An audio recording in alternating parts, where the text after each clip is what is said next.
Thank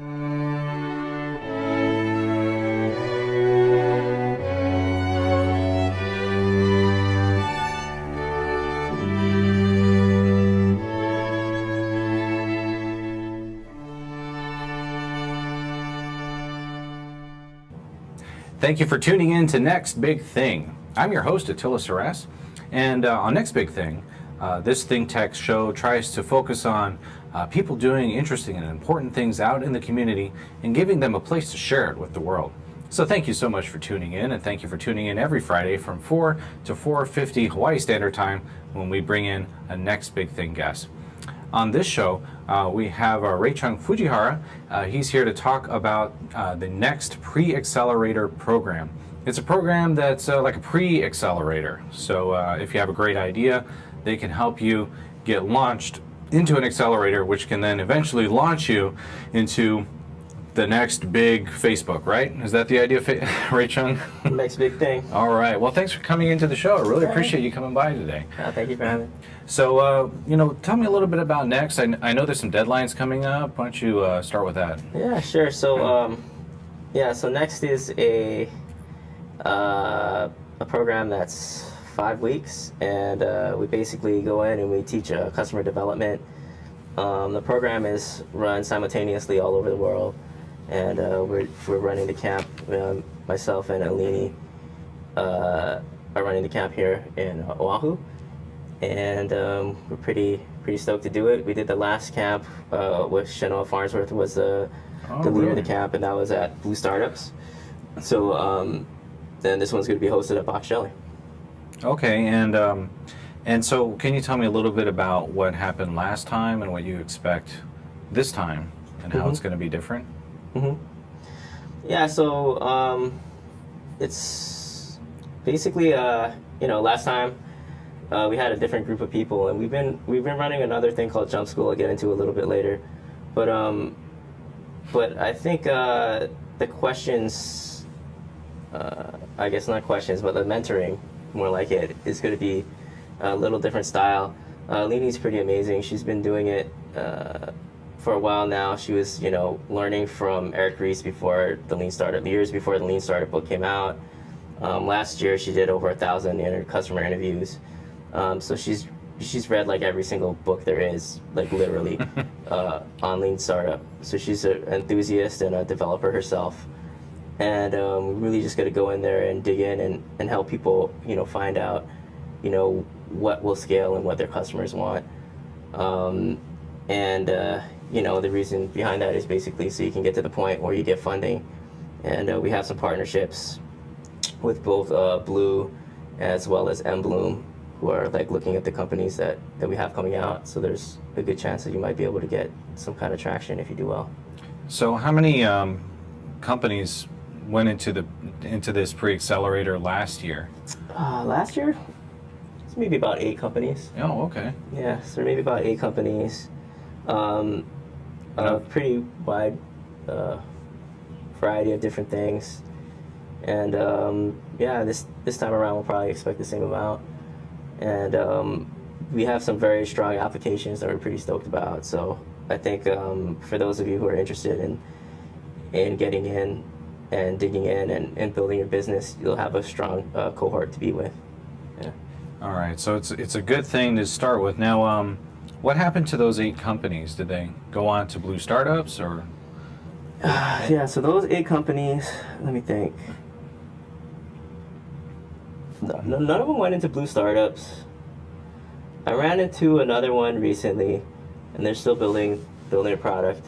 And but the other ones I haven't stayed in touch with. Yeah. Oh, well, but they're still around, Probably some of them are, probably some of them aren't. The startup life is. Yeah, it comes and it goes. That's how it is. Well, you see it because you're one of the founders, should we say, of Box Jelly, right? So you see the startups come in and come out, and what kind of trends do you see? Trends? So I've been seeing more social entrepreneur focused startups. I've been seeing people coming from the mainland and bringing startups out here, which is pretty interesting. We had one investor who made his company come out to Hawaii, which is pretty cool because usually it goes the other way around. Mm. And that's B Stripe and Steve Markowitz. And there've been, a couple other companies that came out here, recently. So I think it's going to be interesting. You can never really tell what's going to happen until years down the line. And but right now it's still a pretty exciting time. A lot of really positive energy. And the ideas are getting better and better. For instance, like Startup Weekend. This previous Startup Weekend was amazing. We host that up Australia as well. And the quality of the teams was like excellent. And I remember being in the judges booth and just kind of listening in, and it was really hard because there's like some really amazing ideas, and even one of the ideas was offered to go to 500 startups and build out the product. So it kind of shows the kind of weight that they're giving these things. So I mean, well, Hawaii's great for this stuff. I mean, I've always said, or I'm sure you would agree, that that Hawaii is a good place to kind of incubate an idea and then spread it to the mainland, right? But we can go both directions here. That's a great part of it. So we can go to Asia or we can go to America. Yeah. Do you see a lot of like Asian related? Do you see products that would spread well to Asia or scale well? Really, are we trying to go east? I guess what I'm trying to figure out is, are the startups making products that go east or do they go west? I mean, they could go both ways. I think that, as an ecosystem, we need to still work on building an infrastructure to help companies go either way. And also helping startups come back, because, you can build a company out here, but you're going to have to go eventually and do some things on the mainland and, do some things in Asia or whatever. And just continue making it an attractive place. There's definitely still some pukas, but the past year I've seen some pretty interesting things. Like there was the Startup Paradise Initiative, and I think that was going towards the right way and kind of highlighting, Hawaii as a place that's different and highlighting our strengths. So that was pretty exciting, and we'll see how it plays out, but I'm pretty optimistic. Okay. And I know with this, now let's talk a little bit more about Next. You mentioned the Next, it kind of has several phases where after why don't you tell me about what it takes to apply to the Next program, and once it starts, what a Pre-Accelerator would get? Sure. So really what it takes is just a commitment and really wanting to get it done. The thing that's kind of nice about Next is that you're really going out there and you're going to be testing your idea. So it might be a dumb idea or something that doesn't really work, and it might be something that's awesome, and we'll give you kind of a safe ground to test, and we'll teach you how to do that. Once you're in the program, you have homework, and there's like a lot of peer learning that goes on, and I think that's some of the most powerful pieces is the peer learning, and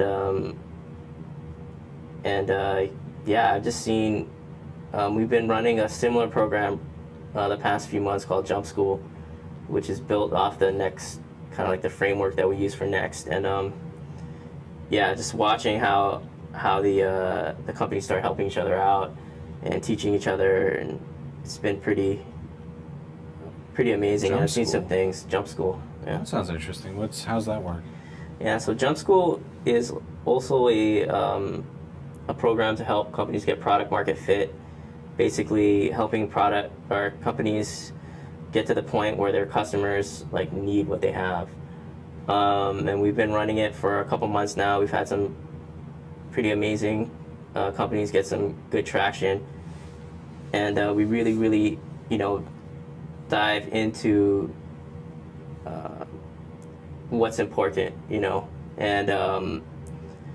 and testing things out before you scale them up, so you don't end up scaling up problems, and hopefully you're scaling up revenue.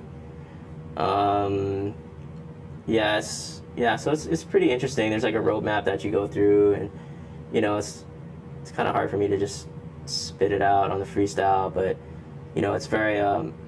I highly recommend it. I've seen very like people who went through the program and they just had a really hard time learning or adapting beforehand, and just pick things up, and then you just see what they're doing with their companies. And you're like, wow, like we've had companies increase revenue by good amounts. We've had companies land huge contracts. We've had them test product that they've been kind of waiting on for a long time and get it out there. I mean, it's been really good, and I think we're going to bring that same kind of energy to the next program. All right, let's talk about it. We do have to run to a quick break, though. So those of you watching, thanks for watching Think Tech. You're watching Next Big Thing. I'm your host, Attila Suresh. With us in the studio is Ray-Chung Fujihara, and we're talking about the next Pre-Accelerator program. Stay tuned. We'll be right back after this break. Castle & Cook, Hawaii. Investing in Hawaii, creating communities, and providing for the needs of our state. Collateral Analytics. Empowering the real estate industry to make better informed property investment decisions. The Foreign Trade Zone. Bringing the benefits of the Foreign Trade Zone programs to Hawaii businesses and entrepreneurs. Galen Ho, a senior executive of BAE Systems, a global defense, security, and aerospace company. Hawaiian Electric Company and its affiliates Maui Electric and Hawaii Electric Light Company on Hawaii Island. The Hawaii Energy Policy Forum, incorporating diverse perspectives to design a flexible and forward-looking energy strategy. Hawaii Energy, the state's energy and efficiency program created to help Hawaii's residents and businesses adopt a clean energy lifestyle. Hawaii Gas, helping Hawaii achieve its transition to clean energy and a better energy future. Hawaii Pacific Health, bringing technology and teamwork together to transform healthcare in Hawaii. The High Tech Development Corporation, attached to DBED, is the state's leading technology agency. The Scheidler Family Foundation, supporting educational, cultural, and charitable organizations, including Think Tech. I'm Hong Jiang, host for Asia in Review on Tuesdays. And I'm David Day, host for Asian Review on Thursdays. Both of us broadcast our respective shows at 4 p.m. And my topics tend to deal with questions related to environment, culture, history, and sometimes human rights. And my shows tend to be on international business, foreign policy, geopolitics, and national security. And you can watch our shows live on the Think Tech website at thinktechhawaii.com. And you can also watch us on YouTube or Olivera. So come join us on Thursdays at 4 p.m. I'm David Day. And on Tuesdays at 4 p.m., I'm Hong Jiang. Aloha. Aloha, I'm Maria Kashem of Think Tech Hawaii, and I want to tell you about our Think Tech talk shows. If you didn't know it, Think Tech streams video and audio for all of its shows live on the internet from 2 to 5 p.m. every weekday afternoon, and we replay them all night long on ustream.tv. Visit thinktechhawaii.com for our live stream and YouTube links. Raise your awareness on Think Tech. I'm Maria Kashem, and I'll see you there. There. I'm Jay Fidel. That's Sharon Moriwaki of the Hawaii Energy Policy Forum. And every Wednesday we have Hawaii, the State of Clean Energy. We've been doing it for some time now, and we have some fantastic guests on there, unbelievable guests who give us insight into what is going on in a very complex, sometimes very confusing, sometimes very disappointing area of progress in the state. So we love doing this. We love meeting them. We love talking to them. We love having their ideas out on the table. So maybe, just maybe, we can all make some sense of what's going on. Sharon, what do you think? I think that's absolutely correct. We enjoy ourselves meeting with all these people and hearing about the energy and the state of clean energy, and hopefully we advance clean energy for the state. So it's terrific. Join us. Okay, it's every Wednesday. Okay, Wednesday is Energy Day. Every Wednesday, 4 to 5 p.m. Hawaii, the State of Clean Energy, here on Think Tech Hawaii. We'll see you there. Aloha, I'm Nicole Horry for Think Tech. For nearly half a century, the Hawaii Foreign Trade Zone No. 9 has brought the benefits of the Foreign Trade Zone program to Hawaii businesses and entrepreneurs. DBET, the Department of Business, Economic Development, and Tourism, operates Hawaii's Foreign Trade Zone program to encourage international business and economic development. The Foreign Trade Zone's mission is to increase the amount of international trading activity in Hawaii, thereby providing employment opportunities for the residents of our island state. For more information, see ftz9.org. I'm Nicole Hori. Mahalo. We're back, we're live, and you're watching Think Tech. I'm your host, Attila Saras, for Next Big Thing. Today we're talking about the next Pre-Accelerator program. With us in the studio is Rei-Chung Fujihara, and since the break, we actually have had a new guest. Thank you very much for coming in, Alline. This is Alline Olivera. You're also with the next Pre-Accelerator program. And just to bring you up to date, I know you were stuck in traffic, so was I. It's like ridiculous out there. But we're talking about kind of what the program is, and we're also talking about what happened last year, and it looks like you guys got like 8 good little companies, and they went on to keep working on their projects. And I think we just kind of wanted to talk about the mechanics of the next program. Maybe you could tell some stories from last year. Some great startup tier stories are always good. Just things that would help your program be really interesting to someone who wants to do a startup, but needs that initial guidance even before they get into an accelerator. Yeah, sure. So the program is new. It started in 2012, and I've been following them and instructing in San Diego the whole year, last year. And the program is all about how can we get someone up to speed and start a new business without going through all this hassle and problems of wasting money and time and energy with the wrong product or the wrong market. And so I know throughout the program you guys have, it seems like you guys have several phases, right? So the first one is that you test your startup idea and the team, right? Why don't you tell me how you guys do that? Yeah, normally we call like maturity level, and companies that come with a lot of confidence and actually arrogance that, I know everything about my market and my customers, and we give them like a reality shock, and they understand actually what it is, and then we call that maturity level 1. And then when they realize, well, it's much harder than we think, and the market is not responding well, and they start getting like real customers, the right customers, and then we start calling maturity level 2, and then we go from there.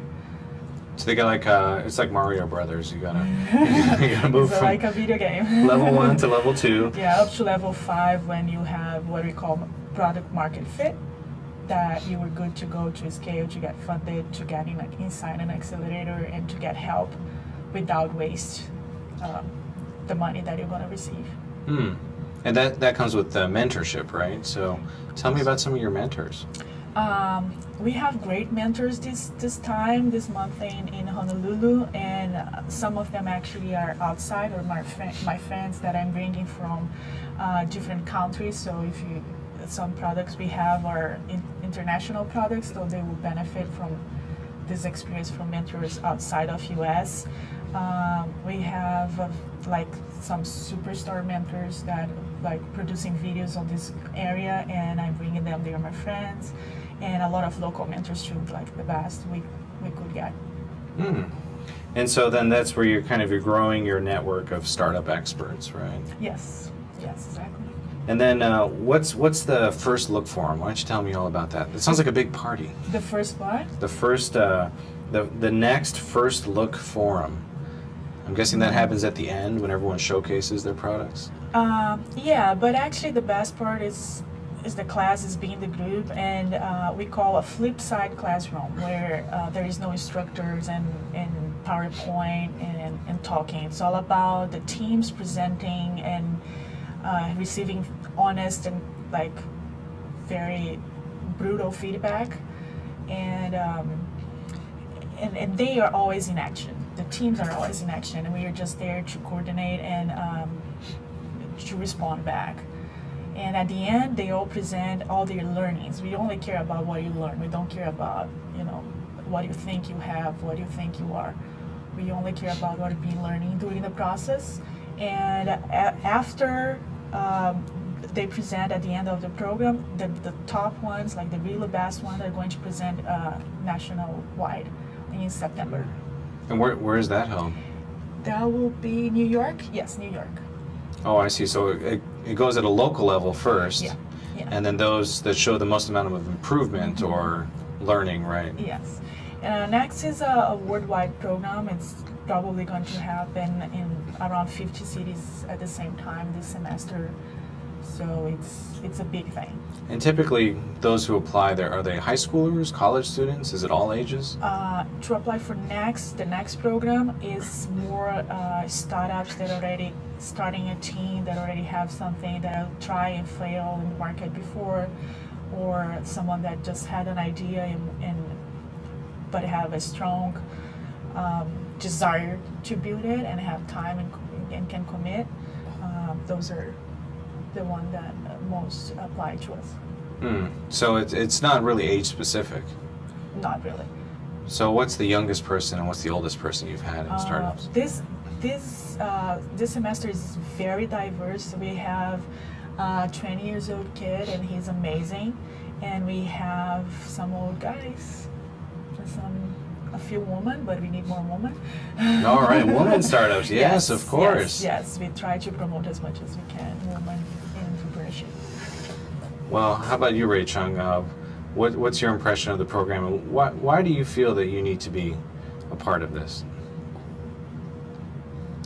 Yeah, man, I think it's like I was saying, they're pukas, in our ecosystem, and I always kind of look at things at kind of a high level. And what we really do is we help these companies achieve product market fit, which is so important. And I'm really interested in just seeing the quality go up, and like we were saying earlier, like you see companies succeed, and you see companies fail, and it's like people's dreams, and if we can give them a better shot at making it, do what we can. Well, how about you, Alline? Are you from like an entrepreneurial family? Is this why you want to keep it alive here in Hawaii? No, my parents are like medical doctors. They have nothing related to entrepreneurship, and I don't know. I was born like that. I like to build stuff. I like to see things working. And what brought me into that was I was already doing it somehow by myself in San Diego. A few events, a few workshops on lean startups. I have huge fail myself, and a few successful companies.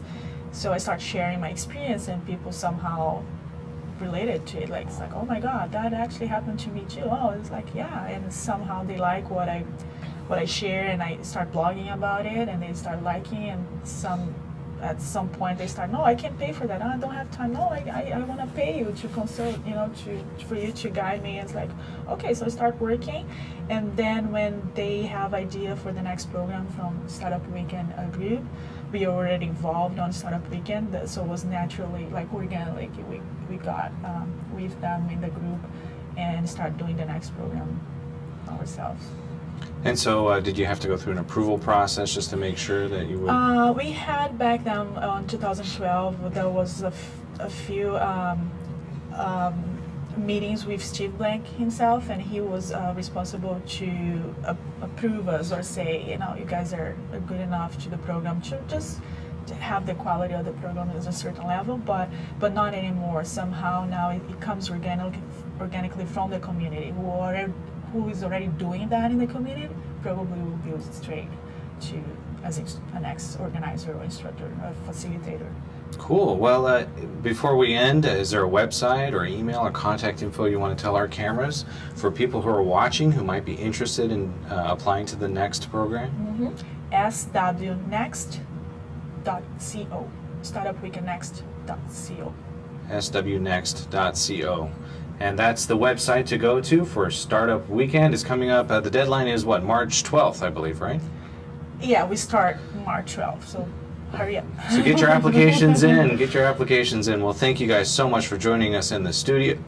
Ray Fujihara, excuse me, and Alline Olivera. That was the cookie I was eating earlier. It was getting stuck in my throat. And stay tuned for more Think Tech.